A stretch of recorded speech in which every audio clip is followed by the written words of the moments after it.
G20 is important. It's important because it comprises of almost 85% of the global GDP. It comprises of about 78% of the global trade.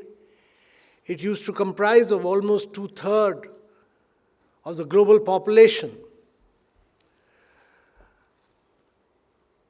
Now, India took the initiative, and actually G20, with the inclusion of African Union, has a very, very major role because its share in both global GDP, trade, population, all enhances very significantly, with 55 more countries of the African Union becoming a part of G20, making it a very, very inclusive body. When India took over the presidency of G20, the world was confronted with several challenges and crises. There was a slowing down of the global economy. 1/3 of the world was facing recession. Germany had gone into technical recession. There was a challenge on the Sustainable Development Goals, which instead of progressing had regressed. Only 12% of the 169 SDGs were on track. In most others, the world had moved backward because of the impact of COVID. You had the challenge of climate action and climate finance worldwide, which will be one of the biggest challenges that the world will be confronted with.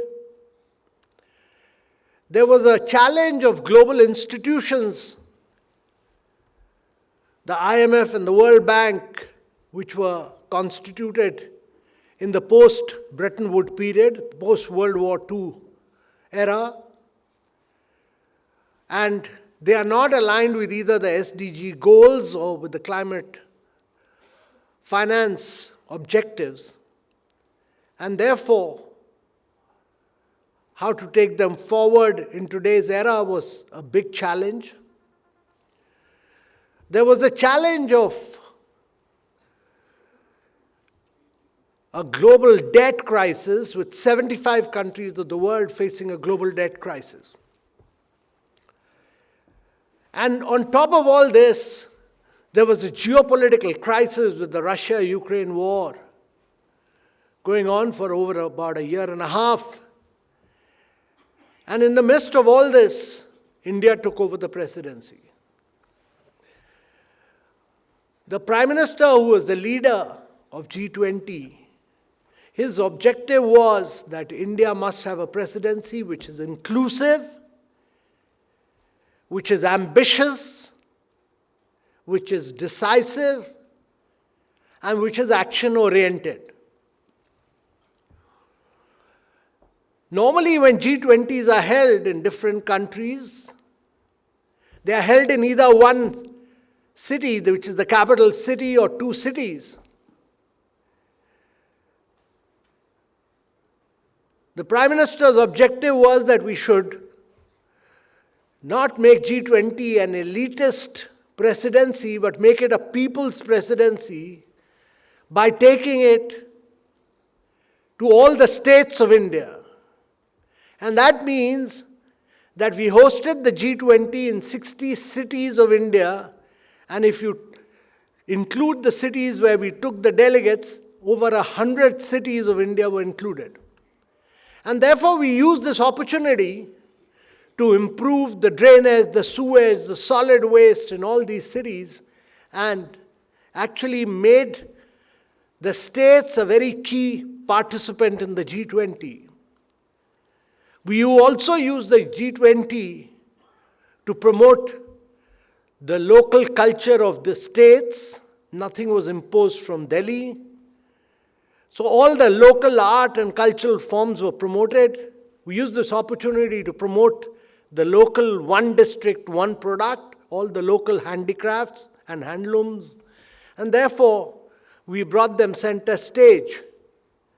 Those were the only gifts given of one district, one product. We also used this opportunity to promote millets, and every single meal that was served, we served millets, and therefore we gave another dimension to India's G20 presidency.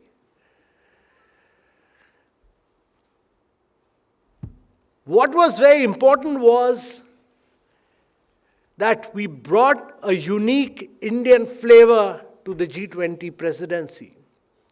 Not merely in terms of how we executed it, but also in its content. So first and foremost, let me say that our objective was to drive global growth, because G20 has grown from the finance minister and the central bank governors meetings, which started in 1999. Later, President Bush felt that the world was facing several challenges in the global economy, and it was necessary that leaders drive it. The East Asian crisis, the Russian ruble crisis, many other crises led to it becoming a leaders' summit. And therefore, driving global growth is critical. If we do not drive strong, sustainable, balanced, and inclusive growth, the world will not be able to lift people above poverty line. And therefore, our focus throughout was on driving global growth. If you read the New Delhi Leaders' Declaration, it lays a lot of weightage on driving global growth by accelerating investments, by building up global value chains, by ensuring that we strengthen the World Trade Organization. And therefore, that became our first key priority. The second was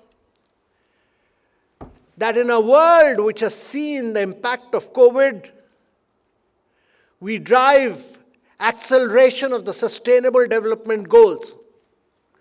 Because when leaders meet, for them, citizens of the world are critical.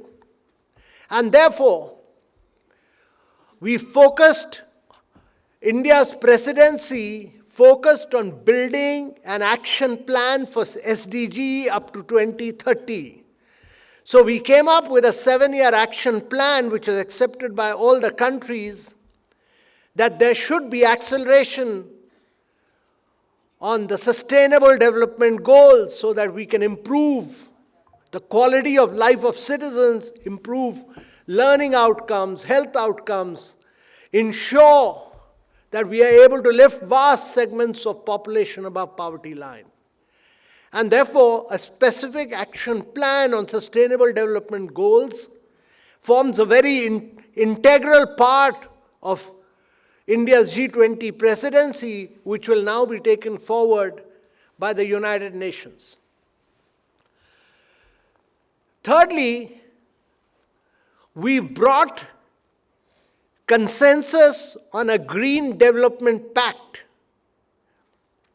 And that, to our mind, was important. And the Green Development Pact focuses on a range of issues. Why it's important is because there's very little carbon space available. The developed countries, while they were industrializing, have occupied almost 90% of the carbon space.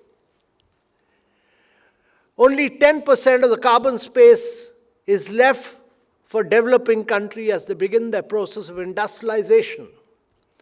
And industrialization is critical if we have to advance in most developing countries. But the challenge is also to ensure that we are able to industrialize without carbonizing. And India has taken the challenge of being amongst the first countries to industrialize through a process of decarbonization. And therefore, we've accelerated the pace of renewable. We achieved our NDC targets 9 years ahead of schedule. We're driving a green hydrogen mission. We're doing several other things. But we brought the issue of Green Development Pact center stage by saying that the world must triple its renewable energy by 2030, by focusing on circular economy, by focusing on a global biofuel alliance, by focusing on ensuring doubling of energy efficiency, and by focusing on our Green Hydrogen Pact and many other things, including oceans and several other components of the Green Development Pact. But Green Development Pact became a very integral part of the G20 presidency. The fourth critical issue which India's presidency has driven is the reforms of the multilateral institutions. Because if SDGs have to be delivered, if climate action has to be delivered, you need resources, you need finance. And the existing financial institutions, both IMF and the World Bank, were made in post-World War II at a time when there was no challenge of SDG and when there was no challenge of climate action.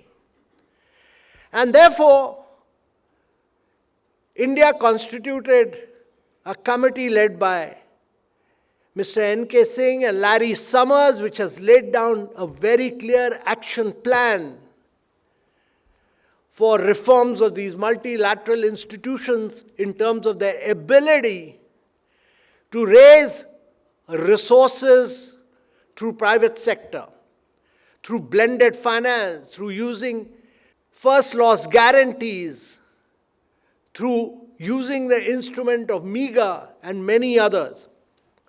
The challenge is that there's no shortage of resources.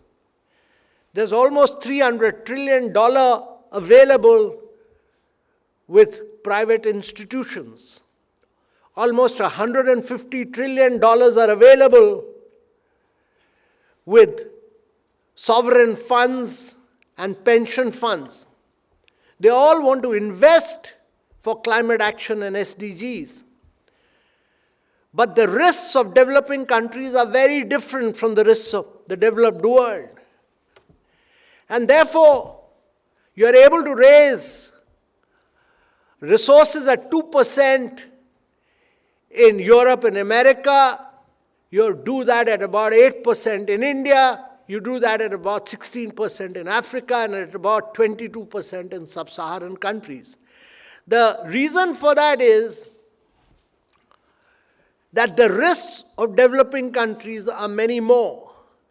And therefore, the challenge is that you should be able to, multilateral institution should be able to de-risk many of these projects while evolving and developing them so that resources are able to flow in to these emerging markets. And this is important because according to IMF, this year 80% of the global GDP growth, the growth is coming from emerging markets. In the next 2 decades, almost 75% of the global GDP growth will come from emerging markets. But if you look at the international financial architecture, inflation in the western part of the world and hardening of interest rates are leading to resources flowing from developing countries to the developed world rather than vice versa. And therefore, if the growth will come from emerging markets, and this is important because 6 of the 12 fastest growing countries are from the African Union. If resources have to flow from the developed world to the emerging markets, you need a new international financial architecture which will ensure that risks of these countries and projects in these countries are adequately covered. And I think what India's presidency was able to do was to lay down a clear roadmap for a better, bigger, and more effective multilateral financial institutions, and lay down in specific terms what needs to be done. And therefore, reforms of the multilateral financial institutions became very important. The fifth critical issue, which became the priority, was technological transformation and digital public infrastructure.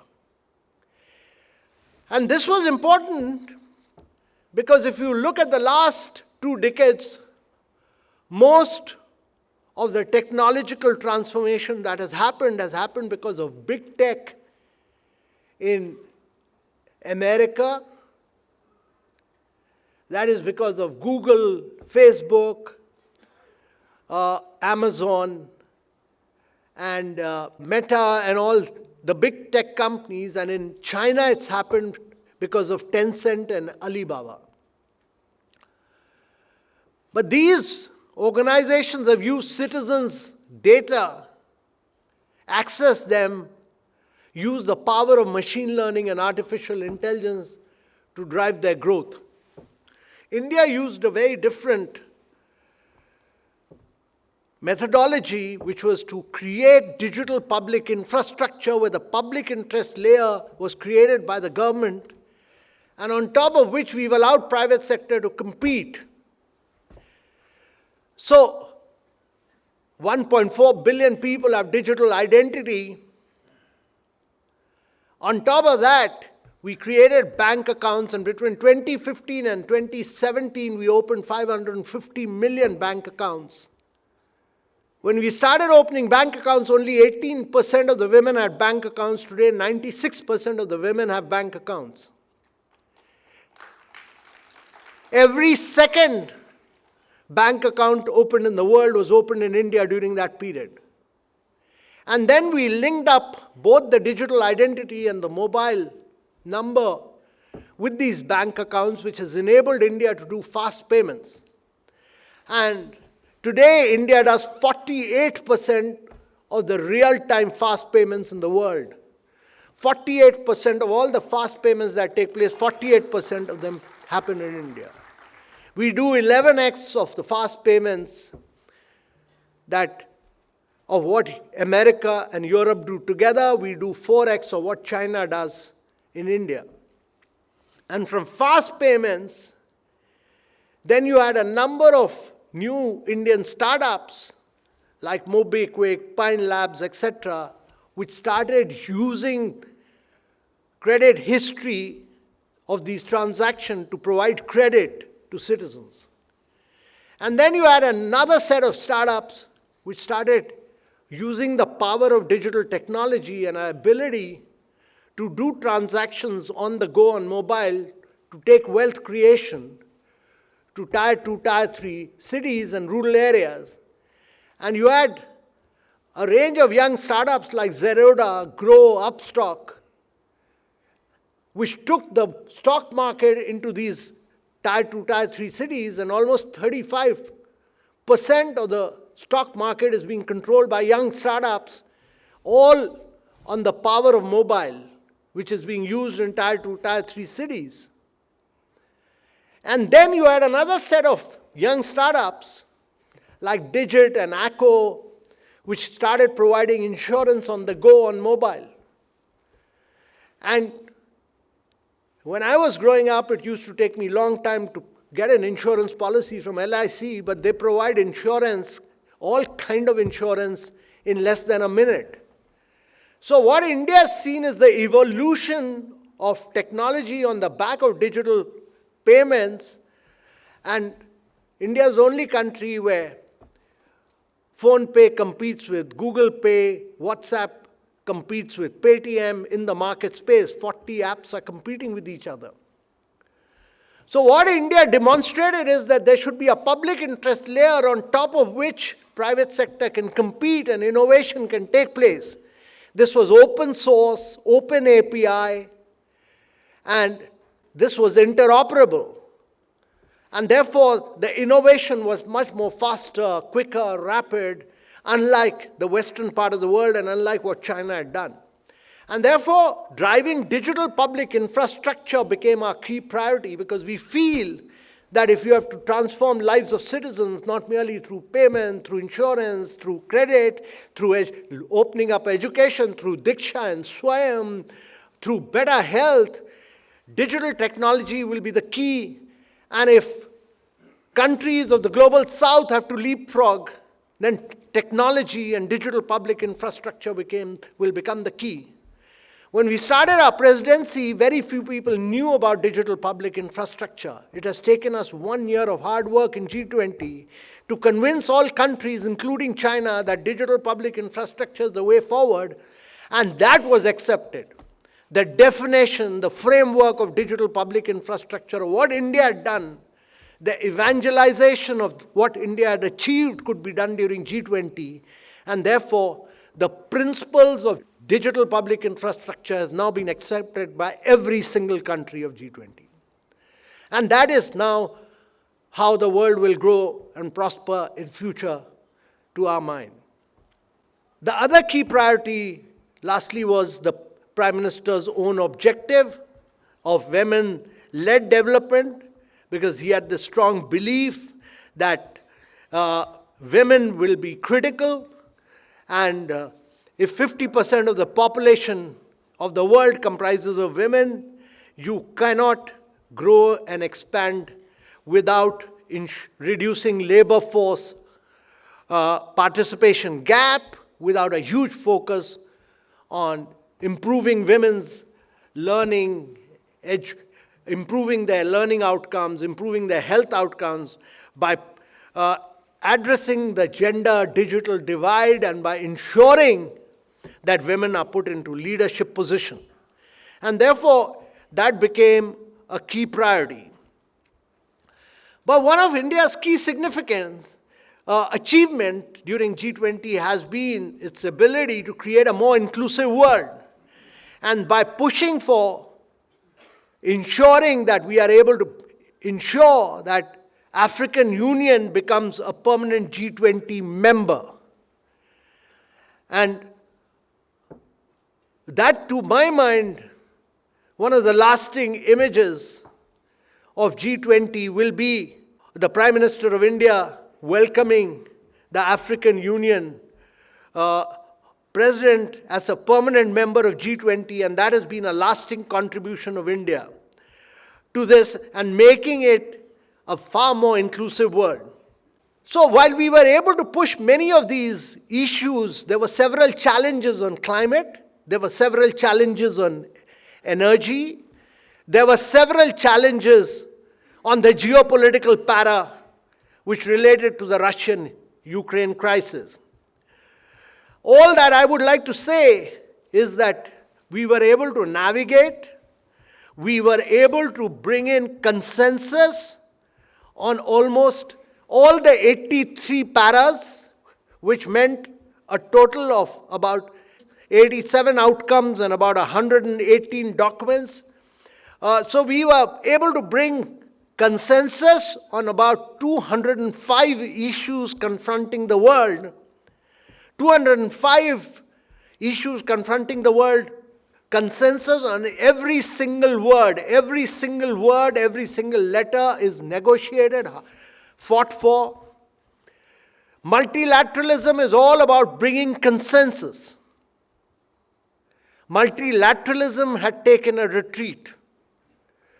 And our ability to build consensus on the Russia-Ukraine para, which was titled For the Planet, People, Peace and Prosperity, took us about 300 hours. It took us about 250 bilaterals. It took us 16 drafts. We failed. Every time we failed, we came out with a new draft within half an hour of it. And we kept the process going on and on and on. And we were able to achieve consensus. By ensuring that we are able to bring India demonstrated its great ability to bring developed countries, all the emerging markets, Russia, China, everyone together on the same page on this issue by ensuring, by underscoring that all states must act in a manner which is consistent with the principles of the UN Charter. We stated that the use of threat of use of nuclear weapon is inadmissible, and that all states must refrain from the threat or use of force to seek territorial acquisition. And this was hard fought. It went on for about almost 9 days of negotiation. But we were able, India demonstrated its great ability to build consensus on an issue where even the United Nations had failed. And therefore, my view is that on very key issues, not only our priorities, not only on the geopolitical issues, but on a range of issues of bringing in African Union, on issues of artificial intelligence, on issues of countering terrorism, on issues of climate and health, we were able to bring in consensus on just about every key issue confronting the world. And on the sidelines of the G20, there have been several other achievements. It's important to point out that we built a global biofuel alliance. We took an ambitious approach towards the India-Middle East-Europe economic corridor. We were able to build partnership on the Global Infrastructure and Investment Alliance with many countries. And therefore, the scale and reach of India's presidency has been enormous. What India has demonstrated is that it has been able to undertake a G20 which was inclusive and with a purpose. It could give direction to global agendas. It could lay the foundation for bold action. And more than anything else, it could bring back multilateralism center stage at a point of time when multilateralism across the world had collapsed. India has demonstrated its great ability to use diplomacy to build consensus on all key issues confronting the world and drive the global agenda for the global good, for development, for advancing growth, and for ensuring that we are able to build a positive growth story around SDG, climate action, and women-led development, all these key issues. So to my mind, there were several challenges. As I stated, India was able to navigate them with great skill and build a very positive framework for growth and development and bring multilateralism back center stage. With these few words, I'll conclude. Thank you very much, ladies and gentlemen.